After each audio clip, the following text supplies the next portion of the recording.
నమస్తే బీసీఎన్ న్యూస్తో మీ ముందున్నది ఆనంద్ రాజ్ కుమార్. ఈనాటి వార్తలను ముఖ్యాంశాలు. రామచంద్రపురం వైసీపీ నియోజకవర్గ అసెంబ్లీ అభ్యర్థిగా పిల్లి సూర్యప్రకాష్ నామినేషన్ దాఖలు. మద్దతు తెలిపిన తోట త్రిమూర్తులు, పిల్లి సుభాష్ చంద్రబోస్. నామినేషన్లకు నోటిఫికేషన్ విడుదల చేసిన కాకినాడ కలెక్టర్ నివాస్.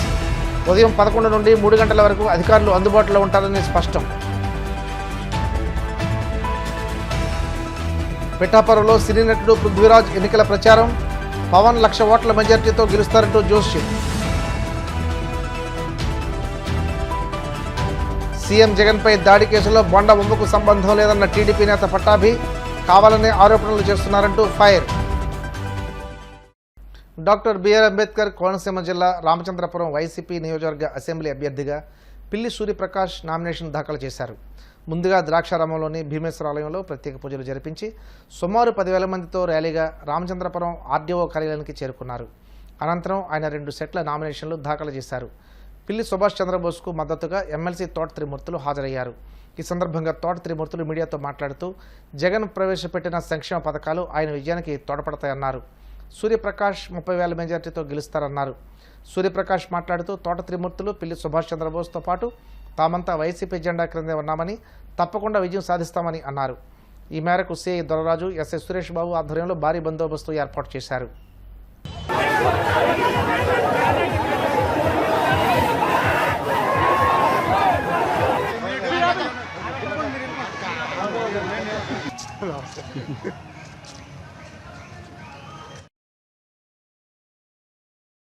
పిల్లి సూర్యప్రకాష్ గారు నామినేషన్ వేయడం జరిగింది. ఇప్పుడే రామచంద్రపురం అసెంబ్లీ నియోజకవర్గానికి పిల్లి సూర్యప్రకాష్ నామినేషన్ వేశారు. ఇప్పుడే నామినేషన్లో పాల్గొని వస్తున్నాం. తప్పనిసరిగా రామచంద్రపురం నియోజకవర్గ ప్రజలు విజ్ఞులు, విజ్ఞతతో ఆలోచించి జగన్మోహన్ రెడ్డి గారి సంక్షేమ కార్యక్రమాలు కానీ, జగన్మోహన్ రెడ్డి గారు చేసేటువంటి అభివృద్ధి కార్యక్రమాలు కానీ, పేదవాడి పట్ల జగన్మోహన్ రెడ్డి గారు చేస్తున్నటువంటి కార్యక్రమాలు ఖచ్చితంగా సూర్యప్రకాష్ గారిని గెలిపిస్తాయని చెప్పడంలో ఏమాత్రం కూడా సందేహం లేదు. చాలా ఎక్కువ మెజార్టీతోటి సూర్యప్రకాష్ని గెలిపిస్తారు, 30,000 మెజార్టీతోటి ఈ నియోజకవర్గంలో. ఎందుకంటే రామచంద్రపురం నియోజకవర్గ ప్రజలు 4 సార్లు నన్ను ఆదరించినటువంటి రామచంద్రపురం నియోజకవర్గ ప్రజలు. అదేవిధంగా బోస్ గారిని కూడా 2 సార్లు గెలిపించారు, 3 సార్లు బోస్ గారు కూడా గెలిచారు. మరి ఈ పరిస్థితుల్లో ఎవరికి ఓటు వేయాలి? ఈ రామచంద్రపురం ఒకప్పుడు ఉండేటువంటి రామచంద్రపురం ఏ విధంగా ఉండేది, ఈరోజు రామచంద్రపురం డెవలప్మెంట్ ఏ విధంగా జరిగింది అనేటువంటిది ఒకసారి చూసుకుంటే మనకు చాలా స్పష్టంగా కనపడుతున్నటువంటి పరిస్థితులు. రామచంద్రపురం నియోజకవర్గ ప్రజలందరూ కూడా సూర్యప్రకాష్ని ఫ్యాన్ గుర్తు మీద ఓట్లేసి గెలిపించాలని చెప్పేసి కోరుతున్నారు. సాధారణ ఎన్నికల్లో భాగంగా కాకినాడ పార్లమెంట్ నియోజకవర్గానికి సంబంధించి నోటిఫికేషన్ జిల్లా ఎన్నికల అధికారి కలెక్టర్ జె నివాస్ గురువారం ఉదయం విడుదల చేశారు. ఈ సందర్భంగా కలెక్టర్ మాట్లాడుతూ ఎన్నికల ప్రవర్తనా నియమావళి ప్రకారం నామినేషన్ల స్వీకరణ ప్రారంభమైందన్నారు.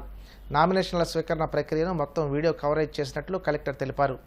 నామినేషన్ దాఖలకు సంబంధించి అంశాలపై అవగాహన కల్పించేందుకు హెల్ప్ డెస్క్ ఏర్పాటు చేసినట్లు తెలిపారు. నామినేషన్ దాఖలు చేసేందుకు ఉదయం 11 గంటల నుండి మధ్యాహ్నం 3 గంటల వరకు సమయం ఉంటుందని, ప్రభుత్వ సెలవు దినాల్లో నామినేషన్ల స్వీకరణ ఉండదన్నారు. ఈరోజు కాకినాడ జిల్లాలో మీడియా సర్టిఫికేషన్ మానిటరింగ్ కమిటీ ప్రారంభించడం జరిగింది. ఈ కమిటీ యొక్క ఉద్దేశం ఏమిటంటే మనం క్యాండిడేట్స్ ఎవరైతే ఉన్నారో వాళ్ళు ఎలక్ట్రానిక్ మీడియాలో వాళ్ళు ఏవైతే క్యాంపెయిన్ మెటీరియల్ వాళ్ళు ప్రచారం చేయాలని అనుకున్నారో దానికి కావాల్సినటువంటి పర్మిషన్ ఈ కమిటీ ద్వారా తీసుకోవాలా. ఈ కమిటీ అనేది వాళ్ళు ఇచ్చినటువంటి మెటీరియల్ అది ఎంసీసీ దాని పరంగా ఉందా లేదా అని చెప్పి దాన్ని నిర్ధారణ చేస్తూ దెన్ ఈ కమిటీ అనేది పర్మిషన్ ఇస్తుంది.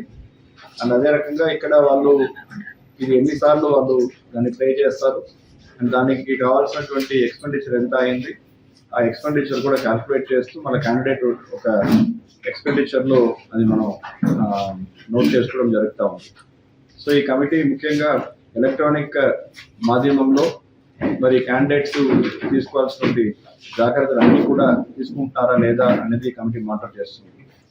అదే రకంగా మరి ఎలక్ట్రానిక్ మాధ్యమంలో ప్రచారం చేసేటప్పుడు ఎంసీసీ ఉల్లంఘన ఏమైనా జరిగిందా అంటే క్యాండిడేట్స్ వేరే మిగతా వాళ్ళ పట్ల ఏమైనా అసభ్య అంటే ఏమైనా ప్రచారాలు అసభ్య ప్రచారాలు ఏమైనా చేస్తున్నారని కూడా కమిటీ మానిటర్ చేస్తూ ఉంటుంది. అండ్ సో ఈ కమిటీ సెల్ ఏర్పాటు చేసి ఈ రోజు నుంచి ప్రారంభం అవుతుంది. ఈ రోజు మన కాకినాడ జిల్లాలో మనం ఎలక్షన్ నోటిఫికేషన్ ఈ రోజు నుంచి మనం ఇస్తున్నాము 18th నుంచి.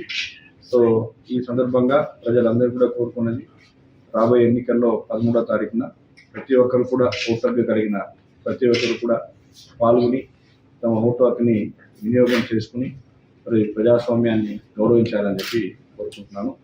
మీడియా మిత్రులు కూడా మరి ఈ రోజు నుంచి ఎలక్షన్ నోటిఫికేషన్ ఇస్తున్నాం కాబట్టి అన్ని రకాల మనం ఏవైతే మనకి ఇవ్వాల్సిన కోఆపరేషన్ అందరూ కూడా ఇవ్వాల్సిందిగా మీడియా మిత్రులు కూడా తెలియజేస్తున్నారు. అన్ని రంగాల్లో దేశం అభివృద్ధి చెందాలన్నా ప్రజలకు సంక్షేమం అందాలన్నా కాంగ్రెస్తోనే సాధ్యమని ప్రజలంతా మద్దతు తెలపాలని కేంద్ర మాజీ మంత్రి కాంగ్రెస్ పార్టీ కాకినాడ ఎంపీ అభ్యర్థి మల్లిపూడి మంగపతి పళ్ళంరాజు కోరారు. గొల్లపురంలో కాకినాడ జిల్లా పిఠాపురం ఎమ్మెల్యే అభ్యర్థి మాదేపల్లి సత్యానందరావుతో కలిసి రోడ్ షో నిర్వహించారు. అనంతరం మార్కండేయపురంలో పార్టీ కార్యాలయాన్ని రిబ్బన్ కట్ చేసి ప్రారంభించారు. పార్టీ మేనిఫెస్టోకు సంబంధించిన కరపత్రాలను ఆయన ఆవిష్కరించారు. ఈ సందర్భంగా ఏర్పాటు చేసిన మీడియా సమావేశంలో పళ్ళవరాజు మాట్లాడుతూ ఏపీని టీడీపీ వైసీపీలు అప్పులపాలు చేశాయని ఆరోపించారు. ఈ సమావేశంలో మేడిది శ్రీను, మల్లిపూడి రాంబాబు, సిపిఐ అప్పలరాజు, గంటా సత్యనారాయణ తదితరులు పాల్గొన్నారు. ఇవాళ మనకి రాజధాని లేదు, పోలవరం ప్రాజెక్టు లేదు, న్యాయంగా రావాల్సిన ప్రత్యేక తరగతి హోదా లేదు. ఇవాళ ఎన్నికలకి అన్ని పార్టీలు మీ ముందుకు వస్తున్నాయి. అడగండి ప్రతి పార్టీని ప్రత్యేక తరగతి హోదా గురించి ఎవరు కట్టుబడి ఉన్నారని అడిగితే కేవలం కాంగ్రెస్ పార్టీ ఒక్కటే కట్టుబడి ఉంది. మా నేషనల్ మేనిఫెస్టోలో పెట్టాం ప్రత్యేక తరగతి హోదా ఆంధ్రప్రదేశ్కి ఇస్తామని. ఈ విధంగా 10 సంవత్సరాల్లో రాష్ట్రానికి చాలా అన్యాయం జరిగింది. దీన్ని కాంగ్రెస్ పార్టీ ఒక్కటే హైలైట్ చేస్తుంది. కాంగ్రెస్ పార్టీ ఒక్కటే కమిట్మెంట్ ఉంది. ఈవేళ మిగతా హామీలతో కూడా ముందుకు వచ్చాం. న్యాయమైన హామీలతో ముందుకు వచ్చాం. 2 లక్షల వరకు రైతుకి రుణమాఫీ చేస్తామంటున్నాం. తర్వాత మరి ఎప్పుడన్నా పంట లాస్ వస్తే పంట నష్టం వెంటనే కూడా 1 నెలలో నష్టపరిహారం ఇస్తామని కాంగ్రెస్ పార్టీ చెప్తున్నాం. కనీస వేతనం 400 రూపాయలకి పెంచుతామని కాంగ్రెస్ పార్టీ మేనిఫెస్టోలో పెట్టాం. అలాగే ఇళ్ల లేని వాళ్ళకి 5 లక్షల వరకు ఇల్లు ఇస్తామని కూడా చెప్తున్నాం. తర్వాత నిరుపేద కుటుంబాల్లో ఆడవాళ్ళకి సంవత్సరానికి 1 లక్ష రూపాయలు ఇస్తాం. నెల 8,333 రూపాయలు వస్తుందనేది కూడా మేము చెప్తున్నాం. ఇవి మేము నమ్మకంతో ఇవ్వగలవా లేదా ఉన్న బడ్జెట్లో అని ఆలోచించి ఇవన్నీ కూడా పెట్టడం జరిగింది. అలాగే నేషనల్ మేనిఫెస్టోలో ఎవరైతే గ్రాడ్యుయేట్స్ ఉంటారో వాళ్ళు గ్రాడ్యుయేషన్ అయిన వెంటనే 1 సంవత్సరం వరకు వాళ్ళకి వయోజన విద్య నేర్పుతూ 1 లక్ష రూపాయలు ఇవ్వడానికి కూడా నేషనల్ మేనిఫెస్టోలో పెట్టాం. ఎందుకంటే ఇవాళ నిరుద్యోగ సమస్య చాలా ఎక్కువగా ఉంది.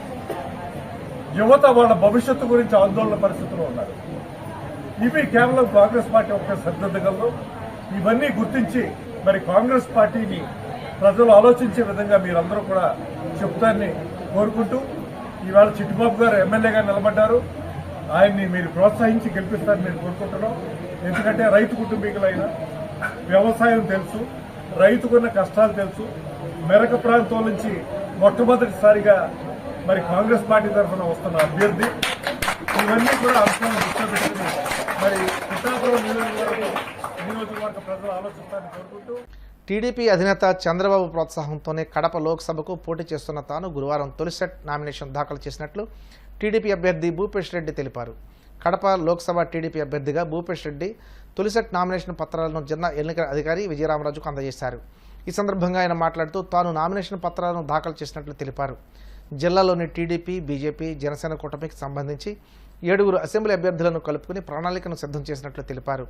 ఈ నెల 20వ తేదీన పార్టీ నేతలు, కార్యకర్తలతో కలిసి 2వ సెట్ నామినేషన్ దాఖలు చేసినట్లు తెలిపారు. రాబోయే ఎన్నికల్లో కడప లోక్సభ నుండి తాను విజయం సాధించడమే కాకుండా లక్ష్యంతో ముందుకు సాగుతున్నట్లు తెలిపారు. కడప పార్లమెంట్ తెలుగుదేశం పార్టీ అభ్యర్థిగా నామినేషన్ వేయడం జరిగింది. ఈరోజు నామినేషన్ వేయడం కూడా చాలా సంతోషం. ఎందుకంటే చంద్రబాబు నాయుడు గారు యువతను ప్రోత్సహించాలని చెప్పి ఇక్కడ కడప జిల్లాకు యువతగా నన్ను ప్రోత్సహించి అభ్యర్థిగా ప్రకటించడం జరిగింది. ఈరోజు తొలి నామినేషన్ మేము తెలుగుదేశం పార్టీ తరఫున వేయడం కూడా జరిగింది. కాబట్టి రానున్న రోజుల్లో తెలుగుదేశం పార్టీ ఏ విధంగా ప్రజల్లోకి పోవాలా, 7 మంది అభ్యర్థులను కలుపుకొని ఏ విధంగా కార్యాచరణ చేసుకోవాలా, ఇవన్నీ ముందుకు సాగుతామని కడప జిల్లా ప్రజలకు, తెలుగుదేశం పార్టీ నాయకులకు, కార్యకర్తలకు, కూటమిలో ఉన్న భారతీయ జనతా పార్టీ, జనసేన నాయకులను కలుపుకొని మేము ఖచ్చితంగా విజయ కేతనం ఎగరేస్తామని చెప్పి కడప జిల్లాలో ఆశాభావం వ్యక్తం చేస్తున్నాను. Thank you so much. Second set కూడా ఎల్లుండి అందరి అభ్యర్థుల్ని, కార్యకర్తల నాయకుల్ని పిలుచుకొని వాళ్ళతో పాటు 20వ తేదీ కూడా 2వ సెట్ నామినేషన్ వేస్తామని కూడా తెలియజేస్తున్నాం. బడుగు బలహీన వర్గాలను అధికారంలో భాగస్వాములను చేయడమే లక్ష్యంగా తమ పార్టీ ఆవిర్భవించిందని రిపబ్లికన్ పార్టీ రాష్ట్ర అధ్యక్షులు డాక్టర్ దాసరి చెన్నకేశవులు అన్నారు. కడప నగరంలో ఏర్పాటు చేసిన మీడియా సమావేశంలో ఆయన మాట్లాడుతూ తమ పార్టీని భారత రాజ్యాంగ రూపకర్త అంబేద్కర్ మనుమడు భీమారావు యశ్వంత్ అంబేద్కర్ ఏర్పాటు చేసినట్లు తెలిపారు. ఈ మేరకు చెన్నకేశవులు మాట్లాడుతూ దళితులను ఇబ్బందులకు గురి చేసిన వారికి ఈ ఎన్నికల్లో తగిన గుణపాఠం చెప్పాలని అన్నారు. 2019లో వైఎస్ జగన్మోహన్ రెడ్డిని అందులో ఎక్కించింది ఎస్సీలే అని, ప్రస్తుతం పాతాళానికి తొక్కేది ఎస్సీలే అని అన్నారు. ఎస్సీ, ఎస్టీ, బీసీ మైనార్టీలను చట్టసభల్లో భాగస్వామ్యం చేయడమే ఏపీ యునైటెడ్ ఫ్రంట్ లక్ష్యమని అన్నారు. అనంతబాబు ఒక ఎమ్మెల్సీగా ఉండి తన డ్రైవర్ని చంపి శవాన్ని తీసుకెళ్లి ఇంటికి ఇచ్చి మీరు తగలబెట్టుకోండి అని చెప్పాడు.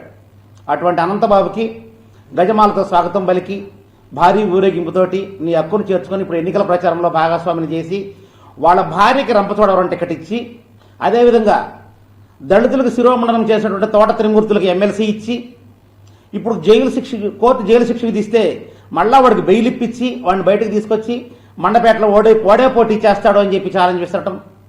2019లో నువ్వు ముఖ్యమంత్రి అవడం కోసం దళితుడైన కోడికత్తి నాటకం ఆడించి వాడిని జైలుకు పంపించి నువ్వు ముఖ్యమంత్రివై 6.5 సంవత్సరం వాడిని జైల్లో పెట్టి, ఇప్పుడు మళ్ళీ సానుభూతి కోసం వడ్డెర బిడ్డల్ని రాళ్లతో కొట్టారని వాడుకొని ఒక రాయి కాట్బాల్ తీసుకొని కొడితే ఒకటి కంటికి తగిలి ఇంకొకటి కంటికి పక్కోటి కంటికి ఎట్ట తగులుద్దండి మీరు ఒకసారి ఆలోచించండి.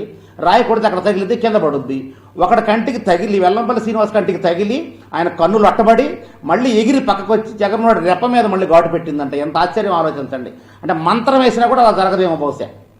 ఇటువంటి చిల్లర వేషాలు, చిల్లర నాటకాలు ఆడి దళితుల జీవితాలతో ఆడుకుంటూ 52,000 కోట్ల రూపాయల దళిత ఎస్సీ సప్లై నిధులు, అదేవిధంగా ఎస్టీ సప్లై నిధులు, బీసీ సప్లై నిధులు, ముస్లిం మైనారిటీ నిధులు సైతం నీ ఇష్టానుసారంగా వాడుకొని ₹1 కూడా వాళ్ళకి విదల్చకపోగా, ఆర్థిక సహాయంగా ఒక లోను కానీ ఒక చిన్న తరహా పరిశ్రమలకు కానీ ప్రోత్సాహం ఇవ్వకపోగా 28 మంది దళిత బిడ్డల్ని నిర్దాక్షిణ్యంగా చంపినటువంటి వాళ్ళకి నువ్వు పెద్దపేట వేస్తూ, ఒక బిడ్డ వాళ్ళ అక్కన గొడవ చేస్తున్నందుకు ఎందుకురా గొడవ చేస్తున్న ప్రశ్నిస్తే పెట్రోల్ బస్ తగలబెట్టిన వాళ్ళని నెత్తిన పెట్టుకుంటూ, పొన్నూరులో బర్ణబాస్ అనేటువంటి ఒక దళిత యువకుడిని ఎమ్మెల్యే ఎదురుగా కూర్చొని తగలబెట్టించి చంపేస్తే వాడిని నెత్తిన పెట్టుకొని ఈ విధంగా ఎస్సీలు, నా ఎస్సీలు, నా ఎస్టీలు, నా బీసీలు, నా మైనారిటీలు అని చెప్పేసి గుండెలు కొట్టుకుంటూ వాళ్ళ గుండ్లు కొడుతూ వాళ్ళ పథకాలు తీసేసి వాళ్ళ డబ్బులన్నీ వాడేసుకొని వాళ్ళ మానభంగం చేసి వాళ్ళని చంపేసి వాళ్ళ బిడ్డల శవాల్ని ఇంటికి ఇచ్చిన వాళ్ళని మళ్ళా తిరిగి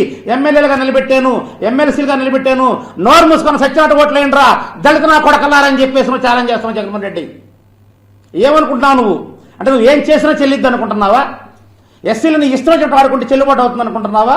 కబడ్దార్, నిన్ను 2019లో ఎక్కించింది, నిన్ను అందరం ఎక్కించింది ఎస్సీలే, ఇప్పుడు పాతాళంగా తొక్కేసేది కూడా ఎస్సీలే. నీ భారతం పట్టడానికి ఎస్సీలు సిద్ధంగా ఉన్నారు, అందరూ నాతోటే ఉన్నారు, నేను సిద్ధం, నా ఎస్సీలంతా నా ఎస్సీలు. ఇప్పుడు కాసేపు ప్రకటనలు.